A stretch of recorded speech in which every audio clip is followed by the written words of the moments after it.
And we'll see what the real dealer, the real dealer most worried about with this final ban. What would you imagine? Seconds remaining.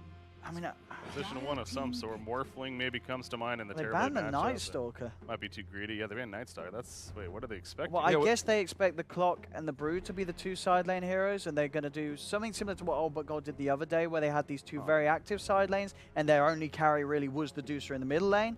I mean, maybe they're going to do that again, but I would be surprised because it didn't work out very well when it was only the Deucer that was like the only carry. It felt very, very sort of one-dimensional, and it got punished the other day. So I'm sort of hoping that Old But Gold don't do that and do pick another core as the last hero. Yeah, it almost seems like a wasted ban. That's what I was going to ask. It seems wasted, right? It just seems odd. I mean, they could maybe do like a Brewmaster mid and Medusa safe lane, and final picked an off lane, I suppose. But something about the Night Stalker just worried them here. Now with Old But Gold's draft, this doesn't scream to me that they wanted to do anything different than they did previously. Oh, wow. That's also Jakiro? a change of pace as the final pick goes. Okay, so Jakiro. So we are imagining it is going to be the mid Pango. Oh, unless it's the Maybe mid it's Tiny. yeah. Maybe it's the mid Jakiro. I mean, those three heroes, two of those are going to be mid and off lane. One of them is going to be a support. So coming into this game with a lot of ways to switch it round. I mean, all of those sound like decent matchups into a Medusa, so yeah. I guess it's just a matter of who you want to really scale better throughout the game. Yeah, I think it's got to be like EGM on the Tiny is the 4, because I don't think you want Jakiro and SD as your two supports. Yeah. And then I think, I'd put the Pango mid and, sure, put the Jakiro on the off lane. And we'll see. A final pick from Old But Gold. Like a Pugna here, final pick.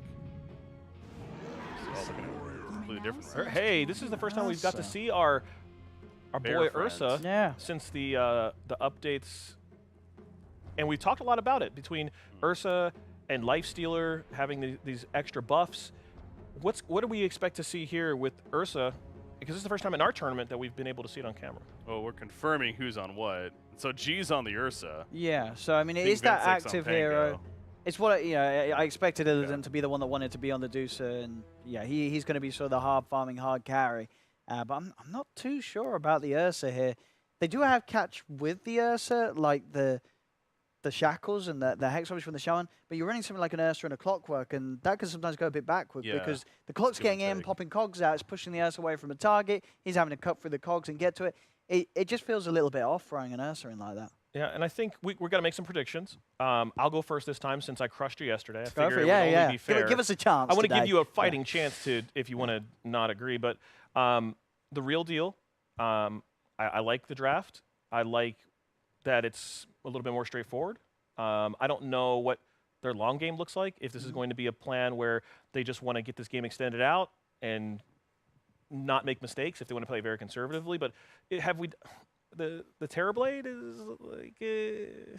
Terrorblade's fine. I think it's okay for Seattle. And this, I mean, it's not like Ursa's great against Terrorblade because I know. high armor. So it's, I and you made a great point about the Clockwork issue too for Ursa specifically, how that could also be anti-synergy. I mean, you trap somebody in a cog though with Ursa inside. I mean, that's fun, sure, but I think that's the plan, right? I mean, I guess so. But then you're relying on your Ursa to have a blink to follow up. But then you even have Shadow Demon with his Purge. That's going to be an issue for Ursa. Yeah, give me a choice. I'm going the real deal. Yeah, this Ursa feels like a bad pick, so I've got to go with the real deal as well. All right, let's get into the game. Or you can just look at me funny, whatever, Kyle. Well, we get a cue to talk, and we weren't allowed to talk yet when you said we should talk. So hereby we are here, and we are ready for our first best one of the tournament actually. And the whole panel thinks, Kyle, that the Shadow Demon offlane is going to be victorious, and the Ursa will not be victorious. I am looking forward to hearing your thoughts on the matter as we head into this. It's not an elimination match, but it is a lower bracket match. And if you are curious how that works, you can find it online. There's a lot of information about this new-ish format where the first 2 rounds of upper bracket and lower bracket basically come into the same pool and have like playoffs, and everybody plays 3 series guaranteed. I think I might disagree with the panel. With the panel, you're thinking the Ursa's got it. I do. I think that Shadow Demon TB. It's just a tough matchup against Brew, especially offlane Brew, because you get the AoE Dispel on all the illusions. It means that Terrorblade's timing to really peak is going to be so much later than the Deuces, talking like 3rd, 4th item perhaps. And while Ursa is a bit unconventional, I'm pretty sure he's going to absolutely dominate this Pangolier mid. And the hero in general is just a lot stronger than people give it credit for right now. Just too much move speed, really, on the hero. And all he needs, he doesn't need to carry late game. He needs to buy time until Medusa can carry late game. And I don't like that last pick Jakiro either. Into clock, like we talked about this relationship previously, you can't cast any spells underneath Battery Assault. And in addition, you have that same problem of no real frontliner. Sure, you have a Tiny that can Blink Initiate, but their sustained damage output on the Dire side is very limited and cooldown dependent. I think that we've had, that Illidan can be very happy because the Real Deal kind of did them a favor by taking that Illidan, the Terrorblade away from him. We saw him basically, well, he played every single game on that hero yesterday in a 3-game series. Sure, successful ones. Okay, Battery Assault versus Jakiro. He has to be careful though. Jerry is close by and the Battery Assault is about to run out, so he will have to run. The Jewel Breath will slow him down actually. Excalibur. It's getting thrown right back into his claws, and that is first blood. I mean, it's nice, but you gotta actually, you know, be able to be closer to your own tower. Keep in mind though, they use meta for that, and once it fades, the staying power of the Radiant Tri-Lane is going to be much stronger. So I agree, but we'll see. You can already see middle. Ursa's already doubling up the CS and looking actually to chase him through the river. This is what Ursa can do to you, just force you out of lane if you ever are not within tower range. Don't Terrorblades normally get meta for the first two waves? I think you get it, and just to you know, just to get your lead. Yeah, for sure. And if they can maintain this advantage, it'll be great for them. But it's going to require a couple more tossbacks. I think that's going to be key. And the level 3 is really where I think this Radiant Tri-Lane will peak, because all of their spells just... level 2 Battery Assault specifically means that now the clock can just solo Miposhka's Jakiro. Yeah. Especially if you have a little support from these ranged heroes. Rost, of course, with 79 base damage. Quite nice. And looking forward into the mid-game, later-game team fights, I just always favor the squad that's got an easier time taking objectives and initiating these mid-game team fights. And I don't really know how you can test a Brew, a clock, and then Rost Awards dropped on your tower. There's really just not much you can do to stop this pressure. As the push on the side of the Real Deal comes from the Terrorblade and Liquid Fire? They swapped the... Well, yeah, but Jakiro's a hard support in this game, so he's not going to come online. In fact, most of the time, these support Jakiros don't even skill their Liquid Fire. And they've moved TB to top, but he has no meta, and he's a level behind BZZ. I don't know if this is the play you want to be making here. He's going to lose this top lane very hard. Were they imagining they could dodge the potential aggressive tri-lane coming out from Old But Gold? Because, I mean, that double damage room for Vinchek won't actually do anything for him, and he's going for the deny to Roche or jump to the side. Nice. Smooth. He will, he has to go to the courier. I think the courier's gonna bring him some regen. Still a tri-lane here. They're gonna leave Terrorblade by himself for the moment and seeing if they can slow down Illidan. This is a super strong tri-lane now because the Shadow Demon had that level advantage, and it's just a very natural power hero in this sort of lane. Easy setup. Plan all along? Perhaps, but the sacrifice is going to be up top. The TB is going to be very pressured. So. Miposhka getting shackled, but Jerry is walking forward, getting the toss going, and everybody in the cogs there. It's going to be Vanscore with the Medusa that dies first. It's all three heroes on the side of Open Gold. That tri-lane just evaporated. These Qs from the Jakiro are averaging like 2.4 heroes hit per. And then when you put all 3 people in a friendly cogs, it is troublesome. And Ping Vinchek looks like he should go down here, and he shall. He will. At least a kill on the board for Old But Gold. Yep. Turn that donut into a pretzel. Sorry. All right. So I just throw some AC in there, you know, good memories. Yeah, this is a interesting spot because usually the team that wins the tri-lane wins the game, but even though they get that triple kill, they're now feeding away a couple more, and they're losing both solo lanes. So. We are going to see Shadow Demon drop, though. There's a bit of a skirmish going on that bottom lane that we missed, but yeah. That is Shaklo, the offlaner, the core offlaner, main offlaner, down. It's a big kill. Yeah. It is, and I'm wondering. There's this aggressive tri-lane, and we've been taught that aggressive tri-lanes are only successful if you actively dominate the enemy squad. Which, to be fair, they did earlier. And they might be able to get another kill here on Vanscourt. They will indeed. This is actually fine for the Radiant side. You're cool Yeah, for the trading Radiant kills side. on supports. It's all about the creep wave. As an aggro tri-lane, it's domination usually just means keeping the lane right about here. Just in front of your tower so that you can control the lane. But Jerry's going to get picked off on the side. Looks like he's got the wand and the toss back. Medusa's in trouble with the disrupt. The disrupt, Illidan actually creating some of his own illusions. Already 2 stacks of the shadow poison. Jerry makes it out alive, and a bit of harassment coming out on Illidan himself. Yeah, the concern is going to be when Brew hits 6, though, because Illidan, the Excalibur Terrorblade, you will feed to a Brewmaster that catches you with ult up, and that's probably going to be what the next place we'll find action is. Jakiro's mid harassing it, but I don't know if that's going to be that effective. Oh, he's basically him being there. Kind of means that bottom lane it turns into 2-for-2. It means that Shadow Shaman can rotate, and he actually rotated mid, going for that Pangolier. The Shackle is there. He already tried to jump away. One more shield crash, but I don't think that will save his life. He'll try, but there's too much harass coming out, and that's a great rotation from Valor, made possible by the Jakiro leaving bot lane as well. Yep.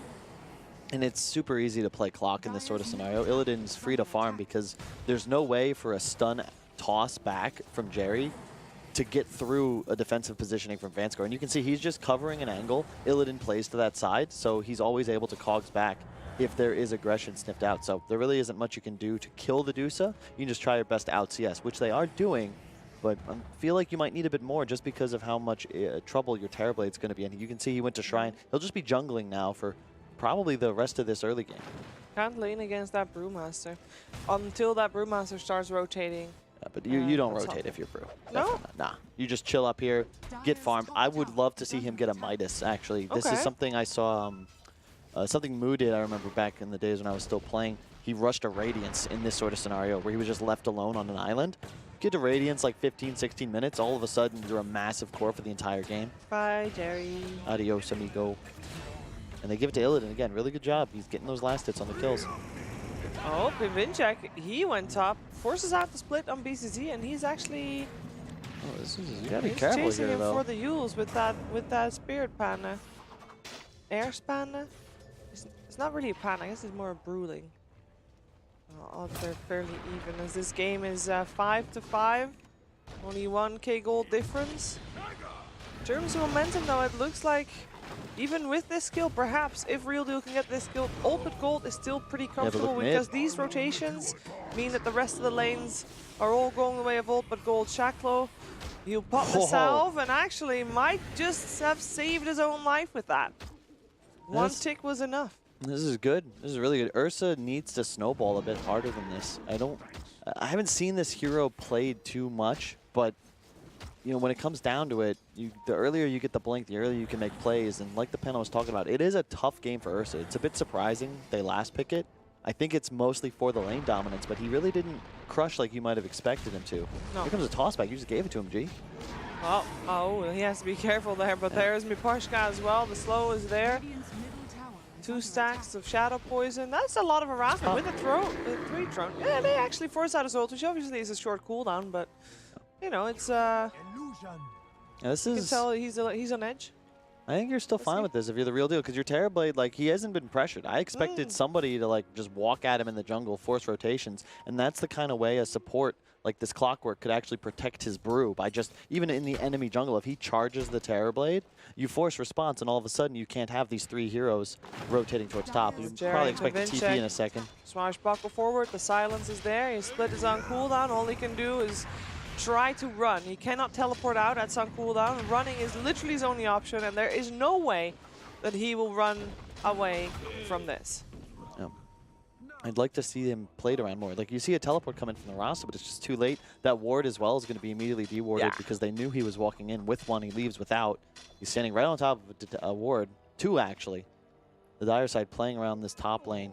I was expecting for the type of game plan for gold, I was thinking, okay, that Brewmaster, if you say that he's not going to leave lane, then surely Shadow Shaman is going to get level 6 and they'll take that tower fairly fast so they can get some more control there. But the Shadow Shaman is is quite under-leveled. I say that, and I know that the supports on the other side are also still level 4, but that does kind of slow down the pressure that they can apply on the top lane. And I don't like that Vanscore is like still bottom. He's been sitting there for the entire game. It was nice at first, but once the tiny of Jerry starts to move around, you can feel free to follow that, because that actually is what secures your safe lane. You make space in other areas, apply pressure, but he's just been sitting down here 2 versus 0 for the last 3 minutes as his Brewmaster is really not doing anything wrong. You want to apply pressure and stick in this lane, but his supports have to be around him preemptively. Yeah. Avalanche and runes being stolen. Turns in for 2-2 in the runes, though. I guess that one of the things for Old But Gold as well, both of their supports have got like this big impact level 6 ultimate. If you're tiny, you're already done. Like you don't need your level 6. Jakiro would be nice, but you don't necessarily need your level 6, and it's showing that is a big difference between the two lineups right now. And this mid tower is just like they're just letting it die. They get the kill on Maposhka, sure, but like, there's a split used for that as well. Yeah, but Excalibur popped meta like 40 seconds ago. It's gonna fade soon, and it was free. Like, no, how do you let the mid tower just die? Illidan's got to be willing to TP there to you just snake it out, and all of a sudden TP's forced to flee. Like, they can't dive a Medusa under tower. Really inefficient. He's just been sitting in safe lane. You got to get involved, defend objectives.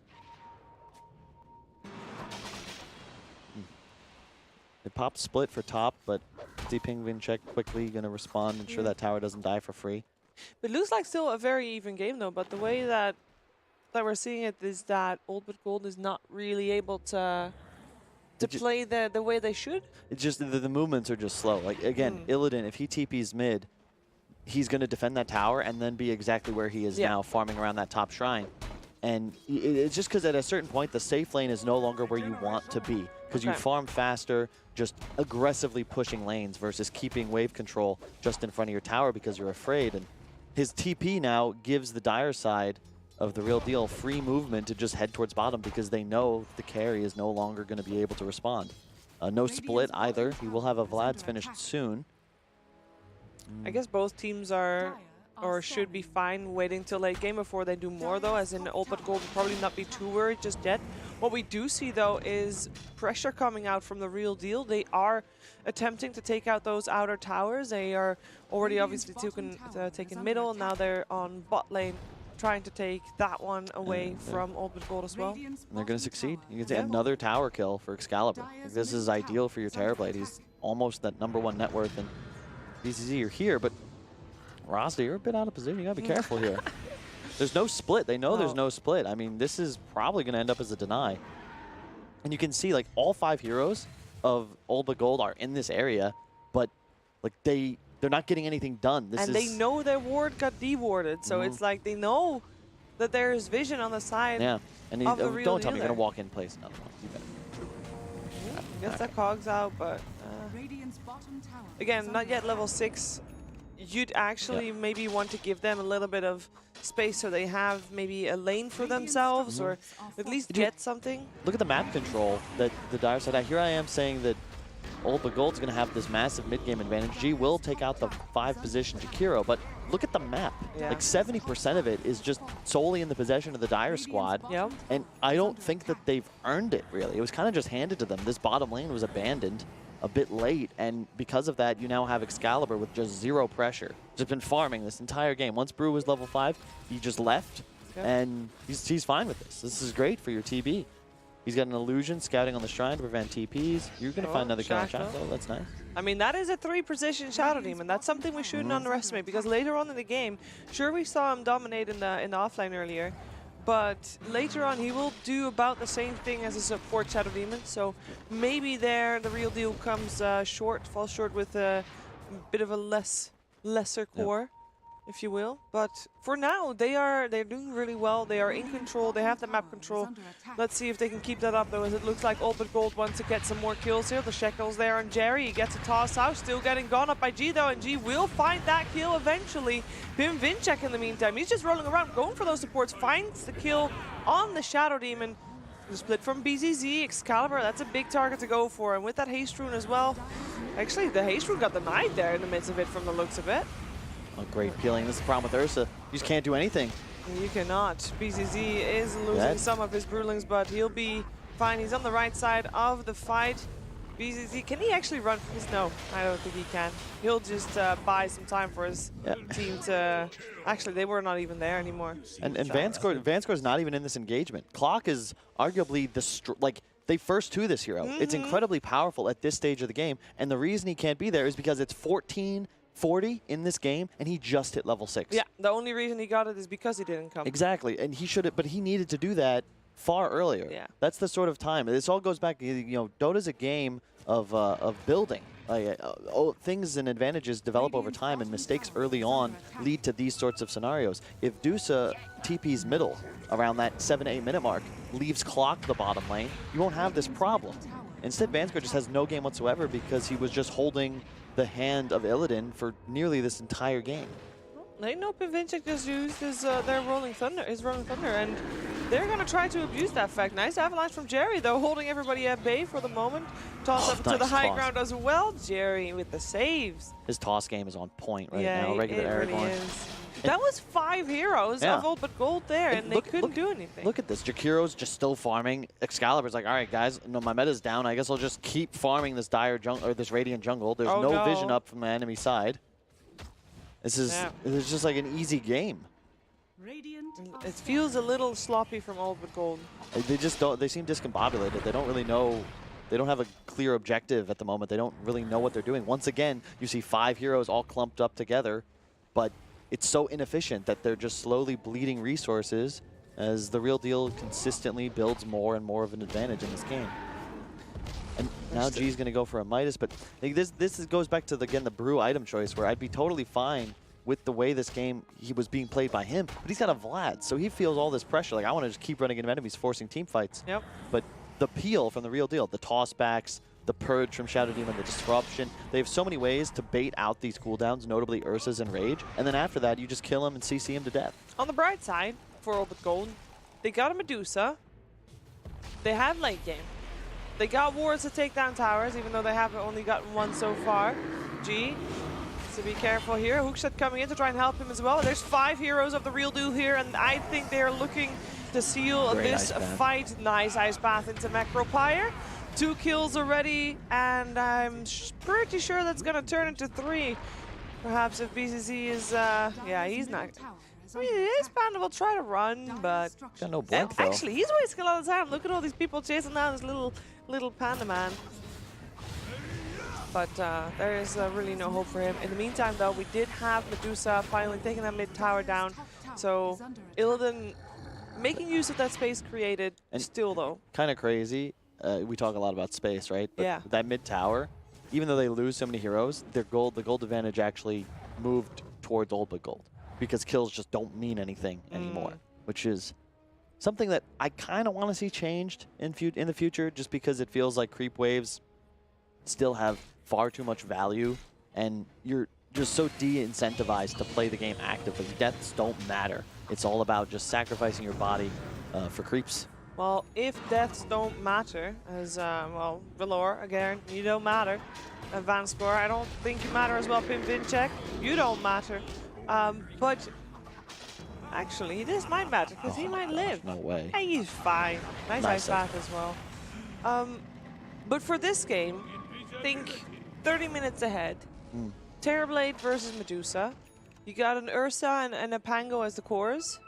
I mean, you're certainly moving towards the Real Deal as this game progresses. I also love the itemization from Pinvinchik. This is his hero. He is the Pango player. Yes. And Diffusal in this game is super sick because Clock and Ursa, you swashbuckle, you're burning 200 mana, right?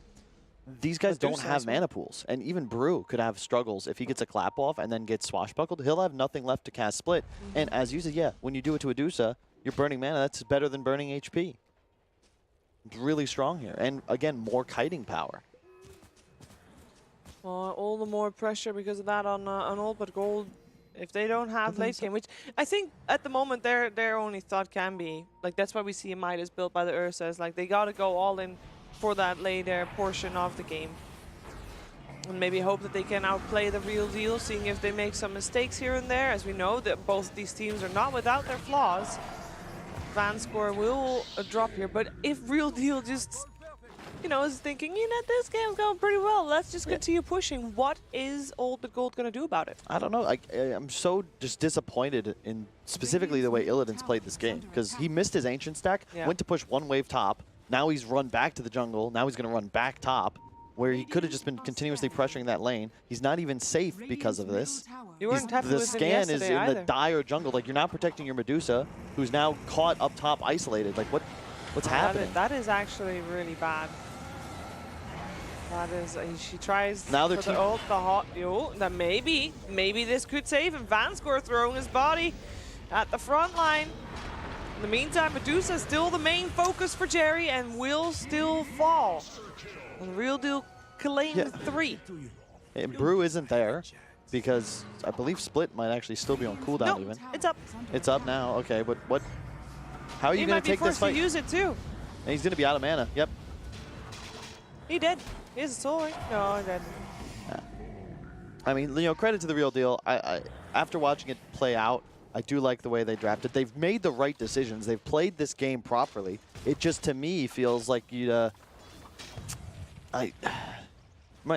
There's this famous chess game where this guy was going up against like the Tsar of Russia, right? Okay. So you couldn't beat him, you know, because then you'd pause it, you know, yeah, it'd be because bad. he'd kill you. So he moved a pawn like 8 moves in a row, like just moved pawns to start the game, which is terrible. Okay. Yeah. And it makes it real easy for the other player to exploit your positioning and beat you. And that's what it feels like. That's what's happening here. They just moved their pawns. Yeah, they didn't. They played like a bunch of pawns, honestly, because this game's toast. This Ice Path is every time on point, and the Clockwork is actually helping Miposhka place them in the perfect position. It does turn into a trade, and perhaps Old But Gold can take someone off the back of that. That would be the second support to take down this fight, but it does mean that in the top lane, we have got Shaklo just pushing for free, and perhaps. Nah, this is gonna be. It should be the end of this engagement. Yeah, but bottom lane is still getting pushed out as well. The thing, again, so they lost 2 heroes there, but their gold advantage increased because TB was farming bottom with illusions the entire time. He actually clears the tower. Well played by Excalibur. This is something I did not see Illidan do in any of his 3 Terrorblade games the other day. And I'm questioning how the hell he actually has so much MMR after watching this. Like, I don't know if CIS pubs are easy or something or what, but this is just this is very upsetting because I have a lot of faith in these players, and I think that they should have a future. You know, G was the one that knocked me out of TI5, and it's like they're old for sure, but where's the gold, Chiefs? Where is the gold? They blow those Brew Split, and this is a great play by Real Deal. Again, they know how to play this game. Brew Split's down, we'll walk into Roche. You want to come fight us with that cooldown? Good luck. But He's got to fight us, though. The thing that the movement and positioning and the control that we're seeing from this is still coming forth out of how the first 10 minutes were played. Yes, 100%. And don't tell me they're going to try and take this fight. Anyway, Ross has already been killed off by Jerry. Well played. He initiates on the right target. And they're actually going to try and invade the pit. But great disrupt by Shaklo into the ice pad. I mean, beautiful. jumps forward for BCZ, but the Sunder is there instantly. And BCZ, can he get a split off? No, he cannot. Hookshot in. Vanscore. Maybe he can make something happen. No, Dire gets all, and Vanscore drops 4 dead in that fight. Somewhere there, Illidan dropped as well. GG. Yeah, I'd be tilted too. Minutes. I'd be tilted too. That's a best of 1, by the way. I know that Old But Gold is not eliminated.